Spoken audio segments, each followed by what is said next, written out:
$130 million in new funding for roads and bridges all across Pennsylvania.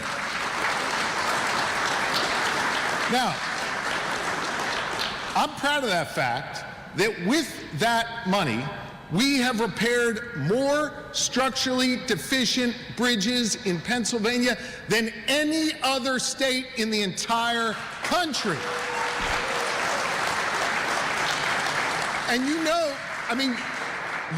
I am competitive as hell. So when we get the chance to beat another state or beat every other state, we should celebrate that.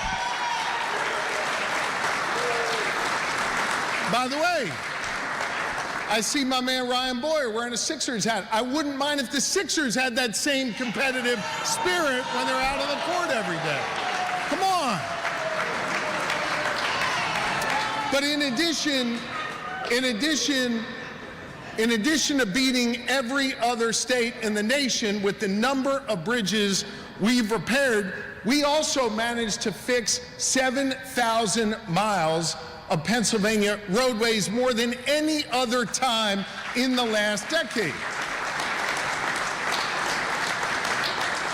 We're investing in our infrastructure, and gang, that's the get shit done attitude we talk about every single day in Pennsylvania.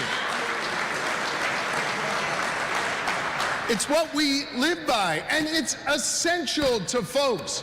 It's essential to the trades folks that are building out that infrastructure. It's essential to our businesses that rely on those roads and bridges to get folks to work. And of course, it's essential for those families that rely on. That's something we should all be proud of. But listen, I'm mindful that for some people when they're going to church, or some people when they're going to school, or some people when they're just trying to get home for dinner, their travels don't take them over a rural bridge. Instead, it requires you to ride a bus, and it requires you to live in a community where hopping on a trolley or regional rail or the subway is the only way you can get around, and the only efficient way you can get to and from where you need to go. And so, just like we repair and maintain our roads and bridges in those rural and in those suburban communities, I think we owe it to the good people of Pennsylvania who take mass transit to be there for them and their families as well.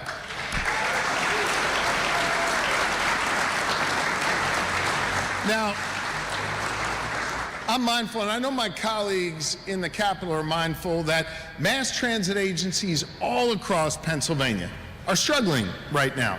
That's why back in February, when I introduced my budget, I proposed the first major new investment in public transit in more than a decade. I value mass transit.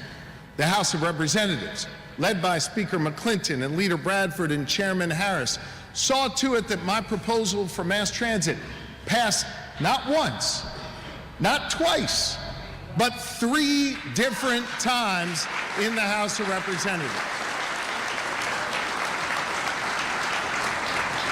And I would note, notwithstanding the fact that their majority is just by a slim 1 seat, they managed to pass it on a bipartisan basis. 3 times it passed in the House, and it never was passed in the state Senate. You see, the state Senate asked me to consider marrying new funding for mass transit with new funding for roads and bridges. I agreed to that. Then the state Senate asked if we could find a new revenue source to fund increases for mass transit. I agreed to that as well. But the Senate was never able to get it done. Now, I'm not here today to point any fingers, because you laugh? I'm just saying. Just speaking facts, Chairman Hughes. But listen, while long-term sustainable funding for mass transit is really unfinished business for all of us, the fact is we've been able to get Republicans and Democrats together in Harrisburg to actually come together and get a lot done, from education to making sure we look out for those in the intellectual disability community. we've managed to actually come together and do good things together. And I think, I'm the only governor in the entire country with a divided legislature. So for us to make any progress, including the substantial progress we've already made, it requires us to come together, Republican and Democrat. All right, so we are listening in there. Again, that's Pennsylvania Governor.